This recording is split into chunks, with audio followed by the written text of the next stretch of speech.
안녕하세요. 저는 지방에서 작은 커피 가게를 하는 40대 여자입니다. 살면서 요즘처럼 평온하고 행복했을 때가 있었나 싶을 정도로 좋은 날들을 보내고 있어요. 불과 몇 년 전만 해도 제 인생 자체가 사랑과 전쟁 축소판이란 생각이 들 만큼 막장과 다름이 없었는데 모든 순간을 잘 넘기고 나니 이런 순간도 다 오더라고요. 여유가 생긴 요즘 전 다른 분들의 사연을 들으며 무료한 시간을 보내곤 하는데요. 이토록 애정하는 채널에 제 사연을 소개한다고 생각하니 떨려오네요.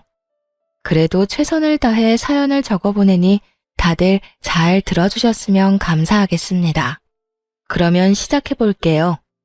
남편과 저는 24살 결혼을 했어요. 네, 다들 예상하시다시피 혼전 임신이었습니다. 그 당시 군대를 갓 전역한 남편과 직장 생활을 막 시작한 저는 친구의 소개로 만나 연애를 시작하게 되었고 혈기왕성한 시기답게 예상치 못한 임신으로 서둘러 결혼까지 하게 되었습니다. 물론 사랑하기도 했었죠. 아무리 아기가 생겼다고 한들 사랑하지도 않은 남자랑 결혼할 수는 없는 노릇이니까요. 하지만 사랑보다는 임신이 이른 결혼에 더 큰 이유가 되었다는 사실을 부인하지 않아요. 뱃속에 생긴 생명을 지켜야 한다는 생각이 강했고 남편 역시 저와 생각이 같았던 터라 결혼을 약속하게 되었죠. 처음 예비시댁에 찾아가 임신 사실을 알렸더니 감사하게도 이렇게 말해주더군요. 그래, 너희 뜻이 그렇게 확고하다면 우리 뜻이 뭐가 중요하겠니? 우리가 살아주는 인생도 아니고 우리가 그 아기의 부모가 되어줄 것도 아닌데 말이다. 지금 생각하는 것보다 부모가 된다는 건 더 힘든 일일 거다. 그럴 때일수록 남자가 더 잘하고 더 많이 배려해줘야 해. 알겠지, 아들? 그럼 내가 얼마나 잘하는데. 엄마는 그런 걱정은 하지도 마. 앞으로 이 엄마가 두고 볼 거야. 네 첫눈에 눈물 나게 하면 이 엄마가 가만 안 둘 거니까 그런 줄 알아. 아가, 우리 집에 와줘서 고맙다. 앞으로 모자란 내 아들 잘 부탁한다. 시댁에선 저희의 결혼을 응원해 주셨고 다행스럽게도 저희 부모님 역시 저희 뜻을 받아들여 주셨어요. 그렇게 결혼을 하게 된 저흰 어느새 20년 남짓한 시간이 흘러 20살의 아들을 둔 40대 중반 젊은 엄마 아빠가 되었습니다. 저희는 결혼을 하는 순간부터 시댁과 친정 모두 가까운 곳에 살고 있었어요. 시댁엔 아들이 10살이 되던 해에 당뇨병 합병증으로 인해 시부가 돌아가시고 친정엔 제가 결혼을 하고 얼마 되지 않아 엄마가 돌아가셔 아빠가 혼자 계신 상태였기 때문이었죠. 처음엔 그냥 얻다 보니 가깝게 얻은 것이었는데 살면서 상황이 그렇게 되다 보니 당연스럽게 가까운 곳에 살게 되었던 것이었어요. 시댁엔 시누이가 있긴 했지만 남편이 불안해했고 저는 외동이었던 터라 시댁 친정 모두 가깝게 있는 것은 저희 두 사람에겐 여러모로 옳은 결정이었죠. 워낙 어린 나이에 한 결혼이라 그런지 신혼 때는 정말 하루가 멀다 하고 싸웠던 기억이 있어요. 저는 저대로 임신을 한 상태라 인생 최고의 예민한 시기를 보내고 있었고 남편은 남편대로 가장이 될 준비가 되지 않은 상태에서 가장 노릇을 하느라 힘이 드는 시기였죠. 임신이라는 이유가 있기도 했지만 그만큼 남편을 많이 사랑했기에 한 결혼이었는데 초반부터 사소한 것들로 다툼이 잦아지니 너무 힘이 들더라고요. 혼자 마음을 다스리고 인내하기엔 저 역시 어렸기에 참 외롭기도 하고 힘들기도 했어요. 그럴 때마다 저를 위로해주고 보듬어줬던 건 다름 아닌 시모였어요. 아가, 요즘 많이 힘들지? 네? 아니에요. 제가 뭐가 힘들어요. 집에서 쉬고 있는데요. 임신한 애가 쉬어도 그게 쉬는 거니? 몸 한번 움직이는 것도 쉽지 않고 먹는 걸 하나 마음대로 마음 편히 먹을 수가 있냐? 스트레스 받는다고 술 한 잔을 먹을 수나 있나? 한창 놀기 좋아하는 나이에 집구석에 처박혀서 그러고 있지 않니? 말은 안 해도 너 힘든 거 다 안다. 어머님, 전 괜찮아요. 그렇지 않아도 감정선이 뒤죽박죽 하던 터라 시모의 말에 울컥하며 갑자기 눈물이 왈칵 쏟아져 내리더군요. 저의 눈에선 괜찮다는 말과는 달리 눈물이 계속해서 쏟아져 내렸고 그런 저를 어머님이 꽉 안아주시더라고요. 그래, 그래. 내가 네 맘 다 안다. 나도 네 남편 어릴 때 낳아 키웠어. 엄마가 어리면 그만큼 좋은 점도 있지만 좋은 만큼 엄마가 희생해야 하는 부분도 크단다. 그래서 너희가 임신했다는 사실을 알려왔을 때 고민스럽기도 했어. 세인이가 너무 많은 희생을 해야 하는 현실을 알고 있었으니까. 그런데 세이야, 이 시기가 지나고 아기가 태어나면 이 고생들과 희생들을 다 보답받을 수 있는 날이 분명 온단다. 그날이 오기 전까진 내가 너에게 힘이 되어줄 테니 힘든 일이 있으면 언제든 내게 말하거라. 많이 힘들었던 신혼 초에 시모의 이런 말과 행동들이 저에게 얼마나 큰 위로가 되었는지 모릅니다. 시모는 늘 저의 편에 서서 저의 입장에서 생각해주며 저를 친딸처럼 아껴주셨고 시누이는 무관심으로 저에게 마음을 써주었어요. 언니, 내가 언니한테 관심이 없는 게 아니라 제가 괜히 언니 생각한답시고 나서는 게 언니한테는 스트레스일 수도 있을 것 같아서 가만히 있는 거예요. 그러니까 제가 너무 무관심하다고 섭섭해하시면 안 돼요? 저 언니 많이 좋아해요. 혹여나 제가 오해할까봐 이런 말까지 자주 해주곤 했었죠. 이렇듯 생각지도 않은 새로운 가족이 생긴 대신 세상 누구보다 제 가까운 제 편이라고 생각했던 남편이 변하기 시작하더군요.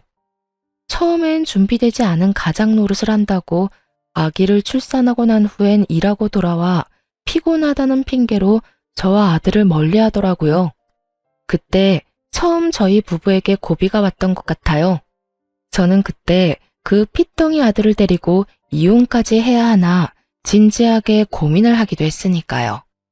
이런 저의 마음을 어떻게 아셨는지 시모가 저희 부부를 부르더니 그 자리에서 아주 호되게 남편에게 잡아댔었죠. 이놈아, 너 돈 버는 게 유세야? 그까짓 돈 얼마나 번다고 그딴 되지도 않은 유세질에 뻑하면 짜증이나 내고. 내가 뭘, 나 유세 부린 적도 없고 집사람한테 짜증낸 적도 없어. 어디서 거짓말이야? 너 내 앞에서도 네 마누라 홀대하면서 짜증낸 적이 한두 번인 줄 알아? 혹시 너 그런 자각도 못하고 짜증냈던 거야? 아니, 그게 아니라. 엄마, 내 말 좀 들어봐. 듣긴 뭘 들어? 안 봐도 비디오지. 너 이러려고 세이 임신시키고 결혼한다고 난리 부렸던 거야? 그 꽃다운 나이에 너 하나 믿고 애엄마가 된 세이를 이딴 식으로 대하려고?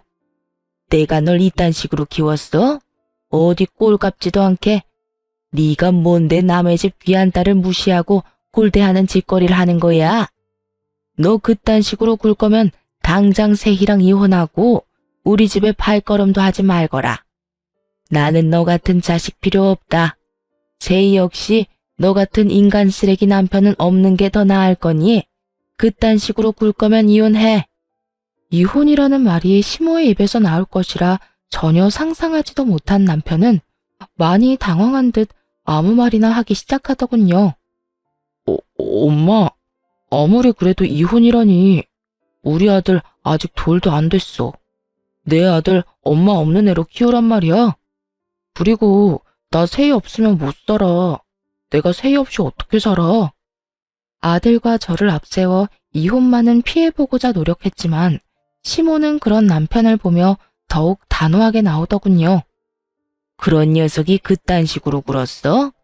그리고 너 아주 큰 착각을 하는가 본데 내 손주를 왜 네가 키워? 당연히 세희가 키워야지. 네가 지금 아들을 키울 자격이 있다고 생각해? 엄마! 양심이 좀 있어라 이 녀석아. 네가 네 아들 똥기저귀를 한번 갈아줘 봤어? 분유 한번 타줘 보기를 했어? 하물며 아들 한번 시켜보기는 했어? 아무것도 안 하고 그저 눈으로 입으로 아들 타령만 한 녀석이 무슨 자격이 있다고 양육자 노릇을 하겠다는 거야? 엄마, 왜 이래 진짜? 여보, 가만히 있지 말고 엄마 좀 말려봐. 당신 나랑 이혼할 수 있어? 나 없이 살 수 있냐고. 갑작스런 상황 전개에 저 역시 황당해하고 있는데 그 찰나의 순간 시모가 저를 향해 재빠르게 윙크를 날리더군요. 그 순간 시모의 깊은 뜻이 이해가 되더라고요. 어머님, 이 사람도 많이 반성하고 있는 것 같은데 한 번만 용서해 주세요. 저 역시 이 사람이 밉지 않은 건 아니지만 아직 저 이 사람 사랑해요. 이 사람이 변하지 않는다면 어머님 말씀대로 이혼하는 게 맞겠지만 오늘 이 사람도 반성 많이 한 것 같고 이혼은 앞으로 이 사람 하는 거 보고 결정해도 늦지 않을 것 같아요. 그러니까 이혼 말씀은 거둬주세요, 어머님. 제가 이렇게 말하자 남편은 감격했다는 눈빛으로 제 손을 꽉 잡더군요. 그런 저희의 모습을 본 시모는 하는 수 없다는 투로 이렇게 말했어요. 세희 네 뜻이 그렇다면 어쩔 수 없지. 이 녀석아, 네 마누라한테 잘해. 나 같으면 당장 이혼했어. 너 같은 녀석 뭐가 좋다고 또 기회를 주라는 건지. 네 복 네가 차는 짓거리 하지 말고 있을 때 잘하란 말이야. 여보, 내가 미안해. 이런 상황이 되니까 내가 얼마나 잘못했었는지 알겠더라. 넌 정말 당신이 이혼하자고 하면 어떻게 해야 하나 무섭기까지 하더라니까. 내가 잘할 테니까 지켜봐줘. 정말이야.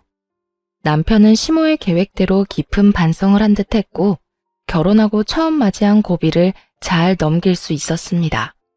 그 후 남편의 언행은 정말 거짓말처럼 변해가더군요. 우선 집으로 돌아오면 저에게 애정 표현을 아끼지 않았고 아들을 대하는 말투와 태도, 심지어 눈빛까지 다정하게 변하더라고요. 여보, 나 왔어. 오늘도 많이 힘들었지? 힘들기는 괜찮아. 당신은? 당신은 괜찮았어?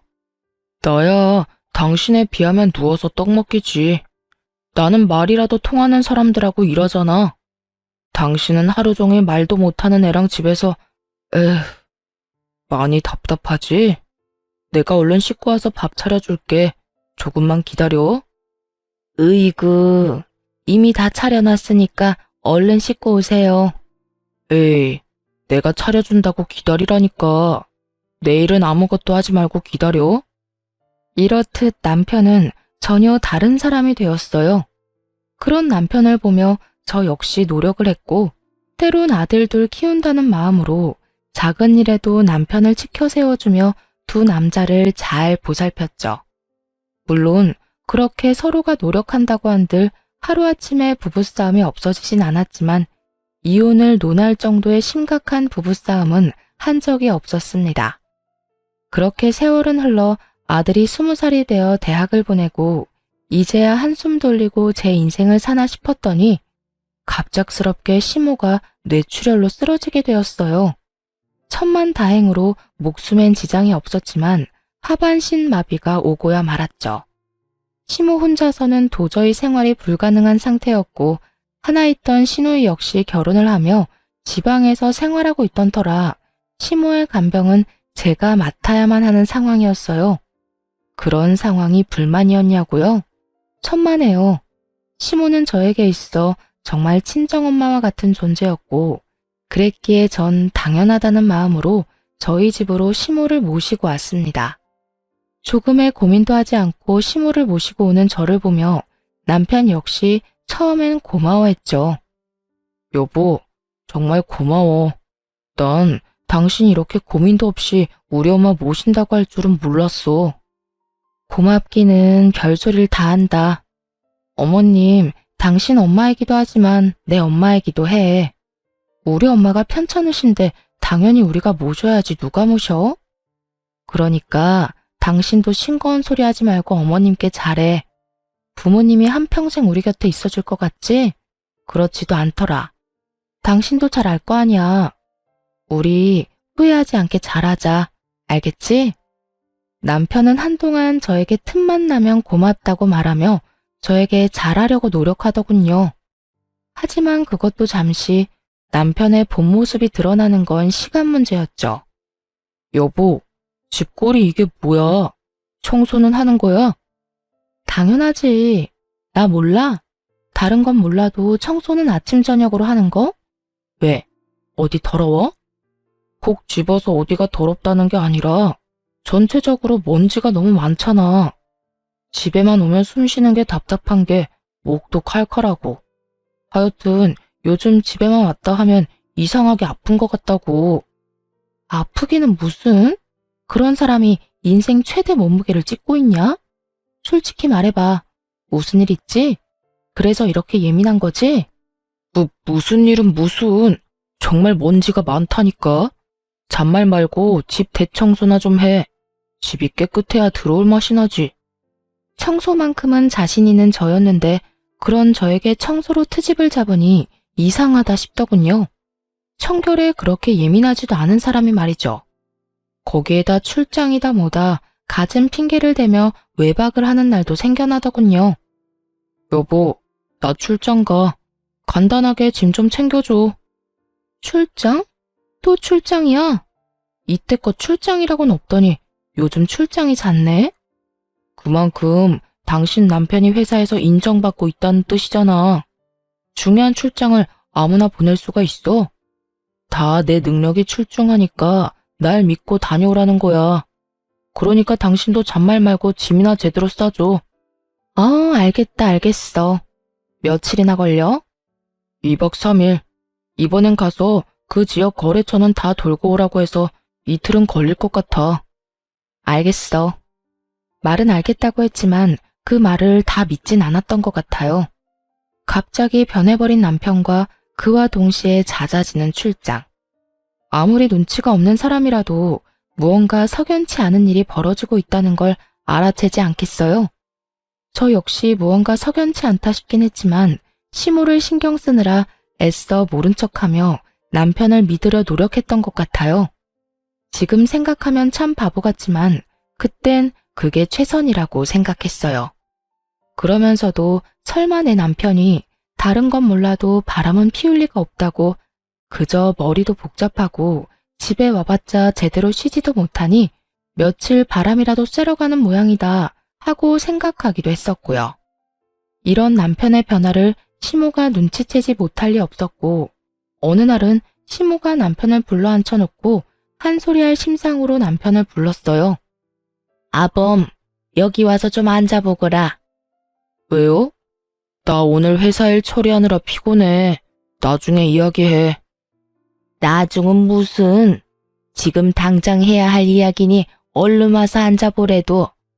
이 어미가 널 붙잡고 몇 시간씩 이야기할 것도 아니고 고작 몇 분 이 어미랑 이야기 나누는 것도 힘든 게야? 아, 진짜. 엄마까지 왜 이래? 나 피곤하니까 나중에 이야기하자는 부탁이 들어주기 힘들어. 내가 이래서 집에 들어오기 싫은 거야. 집이라도 들어오면 마음이 편하기를 하나, 누구 하나 내 마음 이해해주는 사람이 있길 하나. 에이, 정말.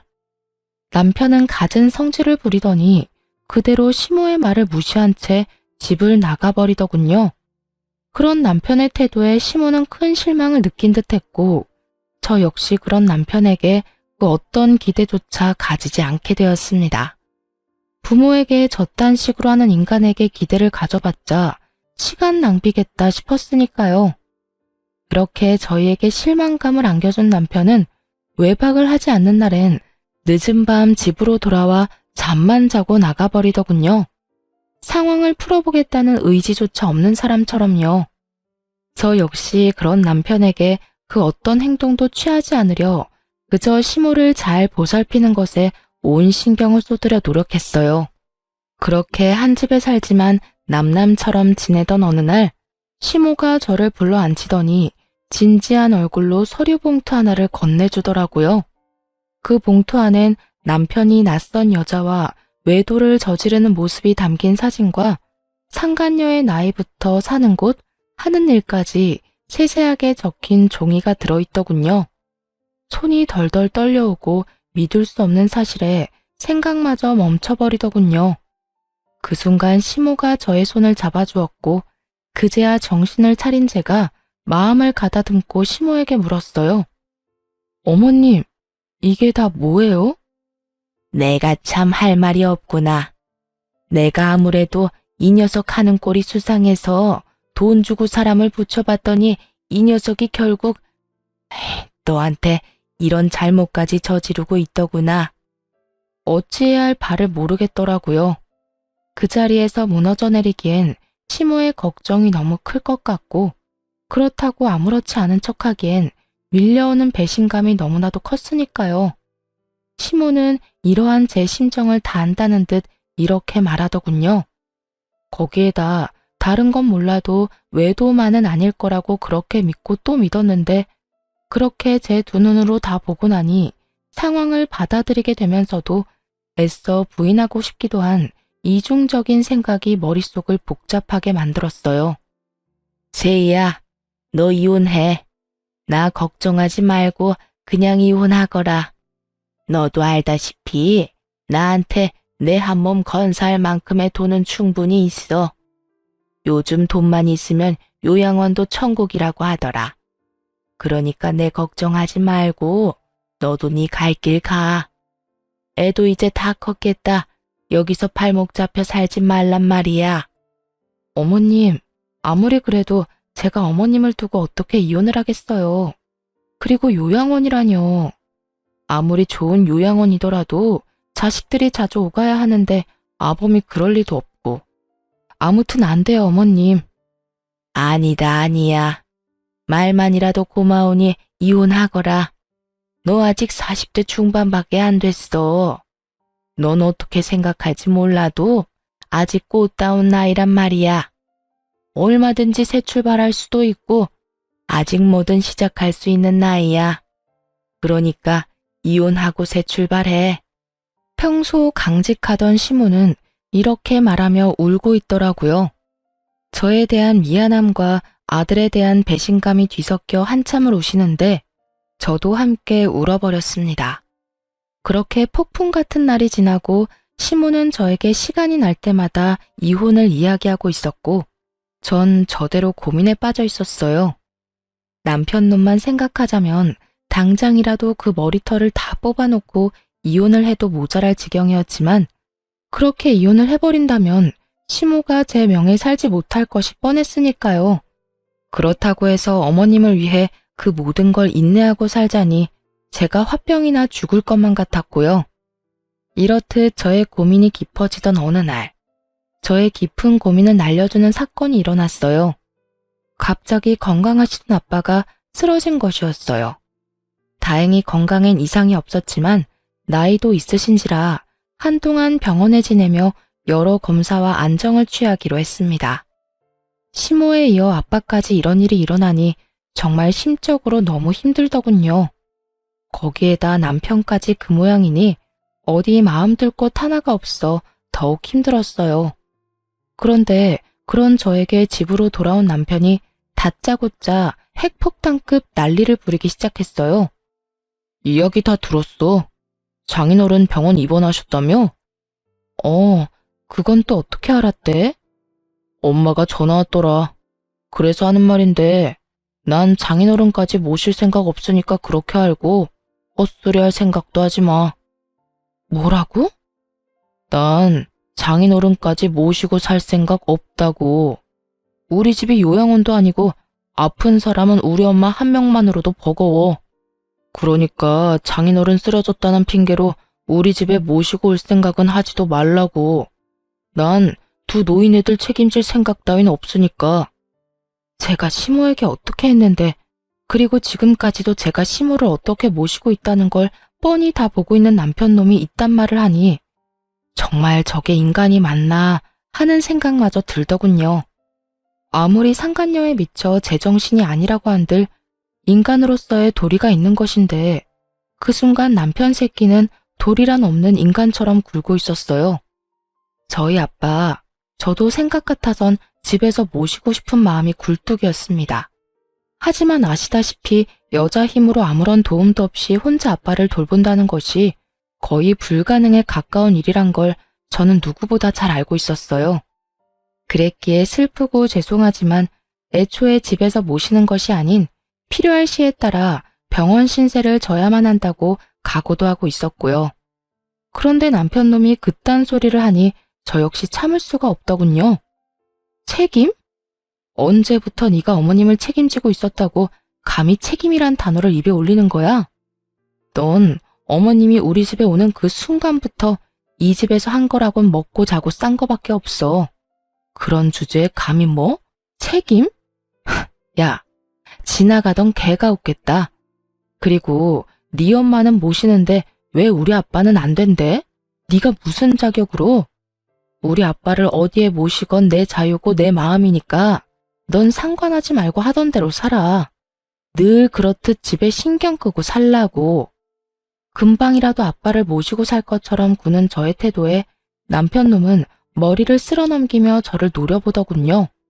한참을 노려보고 서 있던 남편은 이내 저에게 이혼을 통보하기 시작했어요. 내가 말했지. 난 절대 장인어른까지 모실 생각 없다고. 당신이 정 장인어른까지 끼고 살고 싶으면 나랑 이혼하고 모셔. 이혼이라는 말이 혀끝에 달려있는 사람이 누군데 적반하장도 유분수지 잘도 이혼하자고 짓거리더군요. 지금 이혼이라고 했니? 그래, 나는 죽어도 장인어른까지 모시는 꼴은 못 보겠고 당신은 죽어도 장인어른을 모시고 싶은 거잖아. 그러니 어쩌겠어. 이혼이라도 해야지. 그런 줄 알고 이혼 준비나 해도. 그래, 이혼해. 누가 무서워할 줄 알아? 잘 됐네. 근데 말이야, 너 이혼 사유는 너한테 있는 거 알지? 뭐? 이혼 사유? 그래, 네가 네 아빠 모시고 싶어서 이혼하는 거니까 이혼 사유는 너한테 있는 거지. 그러니까 내 아들도 재산도 아무것도 너한테 못 주니까 네 짐 챙겨서 이 집에서 나가. 뭐? 몸만 나가라고? 네가 인간이니? 그래도 내가 20년 동안 너한테 한 게 있는데 어떻게 나한테 이딴 식으로 할 수가 있어? 20년 동안 살았으니까 위자료 청구는 안 하고 몸만 내보내주는 거야. 네가 나한테 따지고 들 게 아니라 오히려 고마워해야 하는 거라고. 아, 우리 아들 얼굴은 가끔 보게 해줄게. 그건 걱정하지 마. 이 와중에 저에게 위자료 한 푼도 아까웠는지 유책 배우자를 저로 몰고 가기 시작하더군요. 어찌나 뻔뻔한지 그 뻔뻔한 면상을 확 걷어차주고 싶은 심정이었어요. 거기에다 외도까지 저지르고 있는 주제에 감히 아들까지 입에 올리다니. 저의 전투 의지가 활활 불타오르는 것이 다 느껴지더군요. 아, 그래. 이런 말이 있지. 길고 짧은 건 대봐야 한다고. 두고 보자. 재산은 누구한테 더 많이 주어질지, 우리 아들은 누가 데리고 가게 될지. 거기에다 위자료는 누가 누구한테 주게 될지 말이야. 뭘 상상하든 그 이상을 겪게 될 테니까. 제가 모든 사실을 알고 있다는 사실을 꿈에도 알지 못하는 남편놈은 재수없게 실실 비웃으며 이렇게 말하더군요. 마지막 발악을 해보시겠다. 오, 그래. 다 해봐. 참고로 변호사 비용 만만치 않다. 괜한 오기로 아까운 돈 쓰지 말라고 미리 이야기해주는 거니까 새겨들으라고. 내 걱정 말고 네 걱정이나 해. 그리고 이 집은 이혼하기 전까진 내가 지낼게. 그 정도는 해줄 수 있지? 그래, 그 정도는 양보해줄게. 어차피 엄마 병원 알아볼 동안엔 엄마 병수발 들 사람이 필요하기도 하고 너도 이 집하고 엄마한테 인사는 해야 할 테니까. 그럼 법원에서 보자. 남편은 의기양양한 태도로 집을 나갔고 도끼를 가득 품은 채 이혼을 준비하게 되었습니다. 우선 전 남편에게 위자료 청구를 함과 동시에 상간녀 소송까지 걸어버렸고 모든 사실을 한 남편에게서 전화가 왔더라고요. 너 미쳤어? 조용히 이혼하자고 했더니 위자료 청구에 상간녀 소송까지 걸어? 네가 감히 누구한테 상간녀 소송을 걸어? 미안함이라곤 전혀 느껴지지 않는 남편의 말을 들으며 아들의 아빠고 나발이고 철저하게 완벽한 복수를 해줘야겠다는 생각만 들더군요. 그런 생각이 들자 남편에게 참 고맙더라고요. 사실 아이의 아빠기도 하고 그간 살았던 세월이 있어서 그런지 이렇게까지 해서 나에게 남는 게 뭘까 하는 생각도 들곤 했었거든요. 그런데 이렇게까지 인간 쓰레기적인 면모를 아낌없이 보여줘 제 마음을 가볍게 해주었으니까요. 감이라니. 이럴 땐 감이가 아니라 당연하다고 하는 거야. 남편이 웬 젊은 여자랑 바람 피우고 있는데 당연하게 상간녀 소송 정도는 걸어줘야 하지 않겠어? 네가 이런다고 달라지는 게 뭔데? 뭐, 그까짓 돈? 그것 때문이야? 고작 돈 때문에? 고작 돈 때문이겠니? 내가 그렇게 돈에 미친 여자는 아니란 걸 잘 알잖아. 내가 상간녀 소송까지 하는 이유는 당연히 해야 하는 일이기야 하는 거야.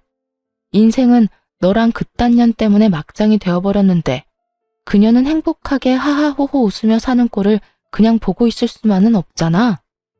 너도 그년도 적어도 인간이면 소송하는 중에 최소한 내가 저지른 불륜이 법에 위반되는 나쁜 일이구나 하는 정도의 생각은 하겠지. 그러니까 부디 아무 의미 없는 소송이 아니길 바란다. 알겠냐? 제가 이런 말까지 했는데도 불구하고 남편과 상간녀는 전혀 반성 따위는 모르는 사람처럼 굴더군요. 소송을 하는 내내 제가 보란 듯이 남편은 상간녀를 옆에 끼고 다니며 조롱했고 상간녀 역시 저를 무시하는 말들을 서슴없이 하며 남편의 품에 안기는 행동을 하기도 했으니까요. 꼴이 그게 뭐야? 하긴 두 노인네 뒷바라지하느라 정작 본인 챙길 시간은 없나 봐. 어머, 아무리 그렇다고 해도 무슨 여자가 립스틱 하나 안 발랐대? 저런 꼴이니 오빠가 한눈이나 팔았겠지. 오빠, 걱정 마. 난 오빠랑 결혼해도 절대 망가지지 않을 거니까. 늘 이 모습 그대로 오빠 곁에 있을 거야. 꼴값도 참 여러 가지로 한다 싶었어요. 그런 두 사람의 모습을 보는데 화가 나기는커녕 약조차 오르지 않더군요. 그저 이런 생각만 가득했어요. 그래, 많이 웃어도. 웃을 수 있을 때 많이 웃어도. 언제까지 웃을지 모르겠지만 말이야. 오빠, 저 여자 뭐래? 자기가 뭔데 웃으라 말아야. 혹시 이혼한다는 충격이 너무 커서 미쳐버린 거 아니야? 그런가? 그러고 보니 눈빛도 살짝 이상한 것 같기도 하고. 안 되겠다. 얼른 가자. 괜히 불똥 튈라. 두 사람이 그러거나 말거나 정말 저는 아무렇지 않았어요. 저의 계획은 이제 시작이었으니까요. 일단 소송은 저에게 유리하게 끝이 났어요. 재산 분배는 물론 양육권까지 당연히 저에게 유리하게 끝이 났고 이러한 결과를 전 남편은 받아들이지 못하는 듯 했지만 항소는 하지 않더라고요. 당연히 항소할 줄 알았더니 쉽게 포기하네. 그까지 푼 돈 너 가져. 다 줄 테니까. 난 어차피 엄마 죽으면 받을 재산 많으니까 그까지 돈 없어도 되지만 돈 아니잖아. 너도 알지? 우리 엄마 깔고 앉은 돈 많은 거. 말이야 바른 말이라고. 너도 그 돈 노리고 이때껏 걷지도 못하는 노인네 똥수발까지 들어가며 그 수고를 한 거 아니냐. 그런데 어쩌냐? 그 노고가 헛된 고생이 되어버렸네? 그래도 뭐 한 푼도 못 받은 건 아니니까 너무 억울해 말라고. 이제 이혼도 했으니까 앞으로 두 번 다신 보지 말자. 역시는 역시라고.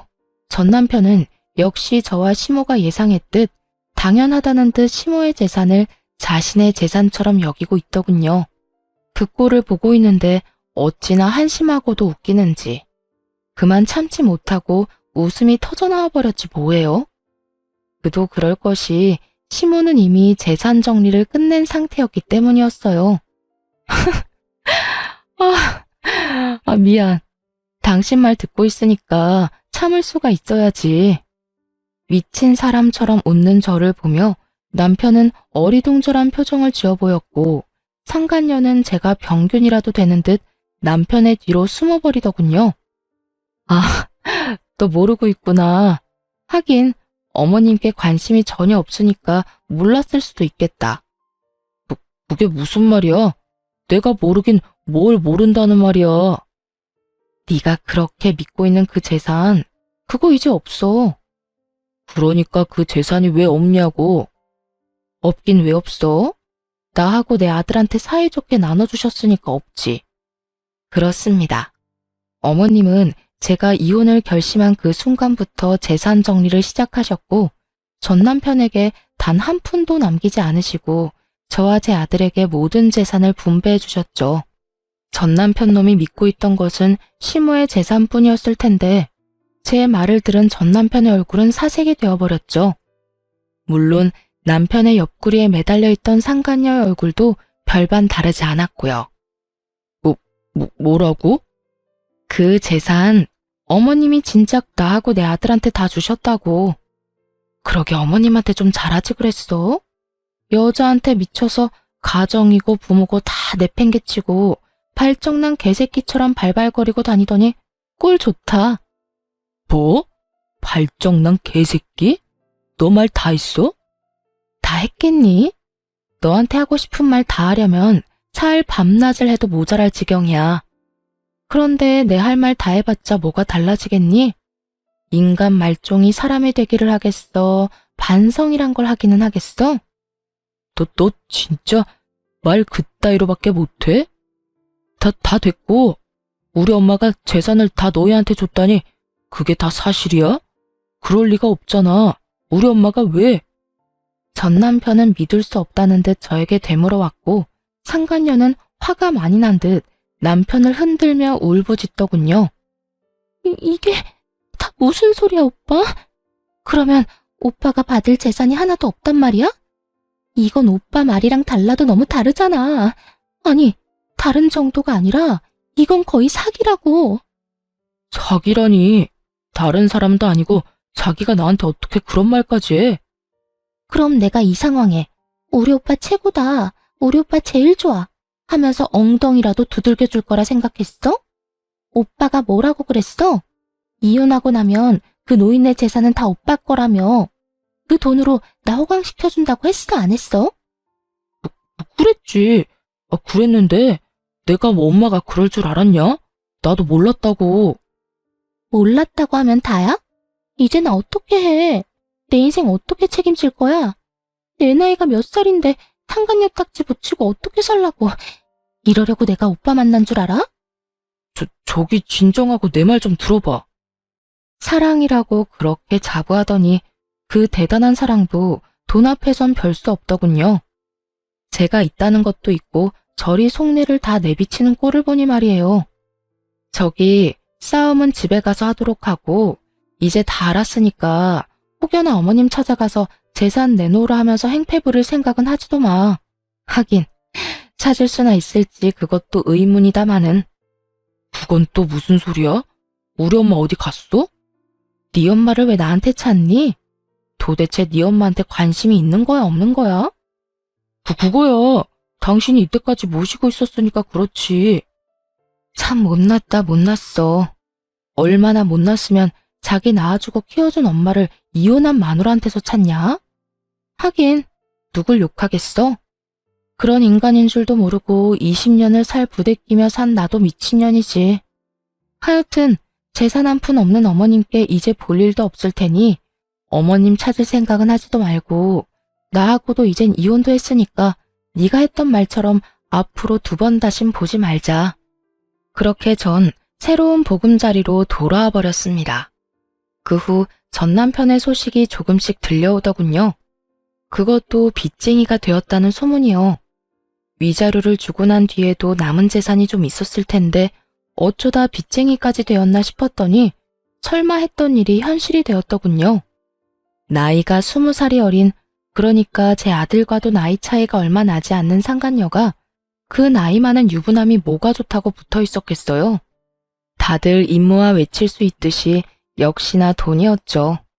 시모의 재산을 정리하며 자세히 알게 된 사실인데 시모의 재산이 생각보다 꽤 많더라고요. 그 재력을 누구보다 잘 알고 있던 전 남편은 모르긴 몰라도 시모의 재력을 앞세워 자랑하듯 말했을 테고 그 돈에 홀딱 넘어간 상간녀였기에 그 이유가 사라진 지금 전 남편의 옆을 지킬 이유가 없었겠죠. 그런 상간녀는 전 남편의 남은 재산만 아니라 전 남편의 명의로 대출까지 받을 대로 받게 해 제대로 한탕 해먹고 도망갔다는 이야기를 들을 수 있었죠. 어디 양심도 없이 아들의 여자친구라 해도 믿을 수 있는 새파랗게 어린 여자와 감히 로맨스를 꿈꾸더니 꼴 좋다 했어요. 통쾌한 소식을 듣고 난 후 얼마 지나지 않아 전 남편에게 전화가 왔더라고요. 여보, 잘 지냈어? 이제 와서 내 안부가 궁금한 거야? 소문 들어보니 당신이 남 안부나 궁금할 처지가 아니던데. 이럴 시간에 네 노후나 걱정해. 다 들었구나. 그래, 나 그 빌어먹을 년이 돈 가지고 도망가는 바람에 꼴이 우습게 됐어. 그래서 요즘 힘들기도 하고. 그래서 그런지 요즘 따라 우리 아들이 너무 보고 싶더라고. 아들? 너 지금 아들이라고 했니? 너한테 아들이 어디 있어? 잊었니? 여자한테 미쳐서 가정이고 아들이고 다 버리고 간 거? 후회하고 있어. 내가 미쳤었나 봐.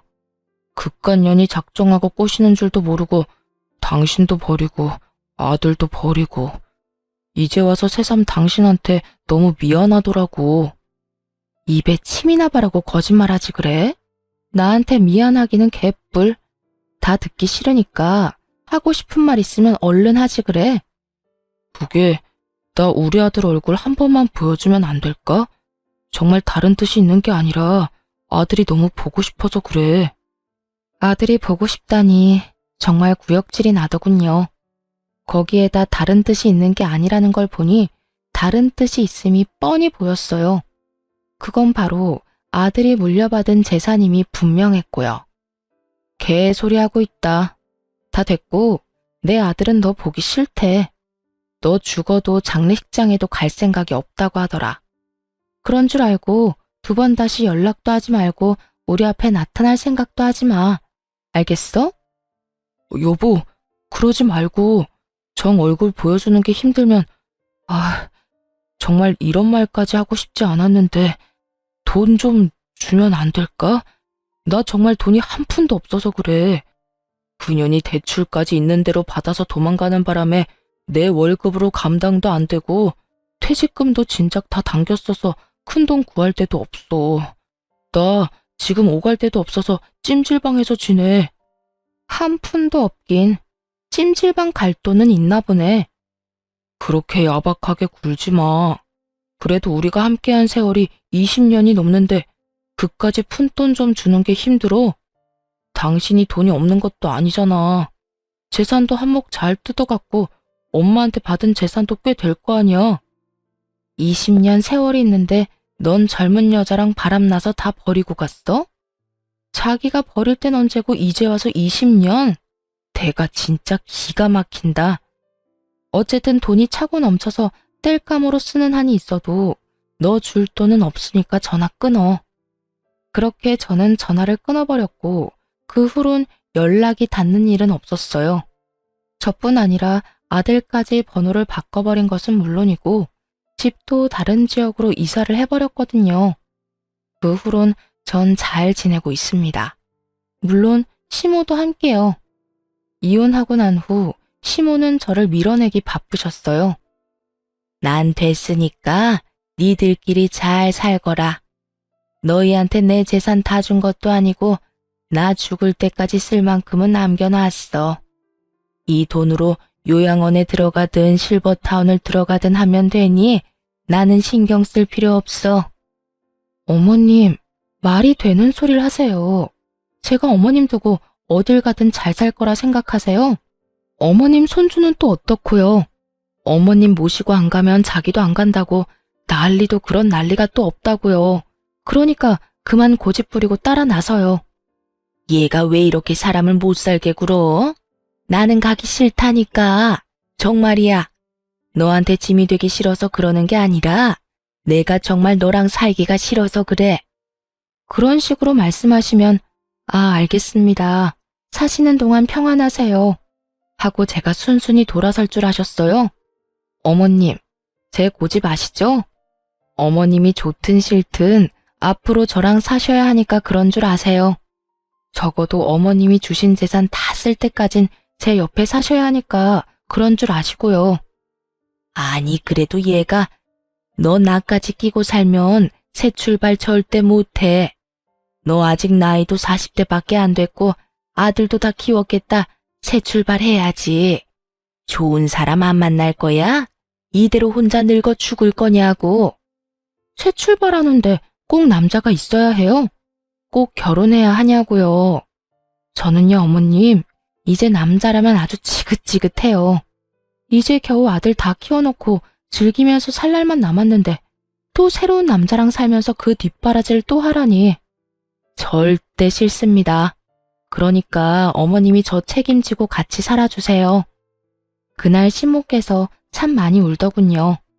저 역시 그런 시모를 안고 많이 울었고요.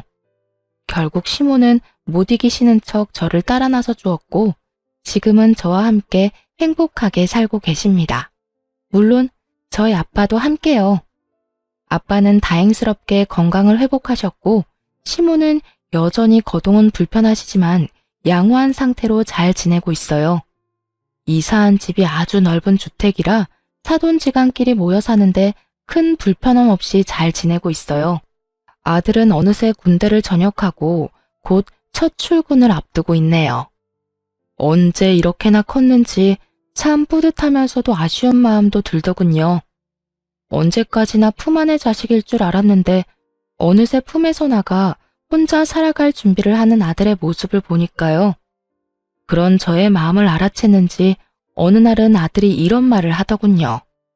엄마, 이때까지 나 키워주느라 고생 많았어요.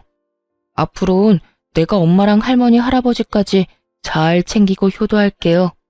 그러니까 엄마는 이제 엄마가 하고 싶은 거 하면서 여유롭게 행복하게 살아요. 아들, 이미 엄마는 하고 싶은 거 다 하면서 살고 있어. 그러니까 엄마 걱정, 집안 걱정하지 말고 너 하고 싶은 거 망설이지 말고 다 하면서 살아. 나도 그래요. 나 하고 싶은 거 다 해서 좋은 회사에 취직도 했고 무탈하게 군대도 전역했고요. 다 엄마가 나 잘 키워줘서 이렇게 잘 클 수 있었지 뭐. 하여튼 혹시나 엄마가 힘들면 나한테 기대줬으면 좋겠어요. 이젠 나도 컸으니까 나한테 의지도 하고 고민도 털어놓으면서 그렇게 살아갔으면 좋겠어요. 그래, 고맙다. 우리 아들이 최고네. 그런 당연한 소리를. 하여튼 사랑해요, 엄마. 눈물이 왈칵 쏟아져 나오는 걸 얼마나 참았나 몰라요. 소중한 제 아들. 때론 자식처럼, 때론 남편처럼 저의 곁을 든든하게 지켜주며 요즘에도 뜬금없이 사랑한다는 말을 아끼지 않고 자주 해주는 사랑스러운 아들입니다. 그리고 전 사연 처음에 말씀드렸다시피 시골에서 작은 카페를 운영하며 지내고 있어요. 집 바로 옆 낡은 주택을 사 리모델링을 하고 카페를 열게 되었거든요. 정원도 있어 낮엔 아빠와 시모가 시간을 보내기도 좋고 저 역시 제 시야가 닿는 곳에 두 분이 계시니 심적으로 안심이 되기도 하고요. 여러모로 좋은 결정이었던 것 같죠? 이로써 저의 사연도 끝났네요. 어떠셨나요? 많이 답답하셨을까요? 아님 앞으로의 저의 인생을 응원해 주시는 분들이 더 많으실까요?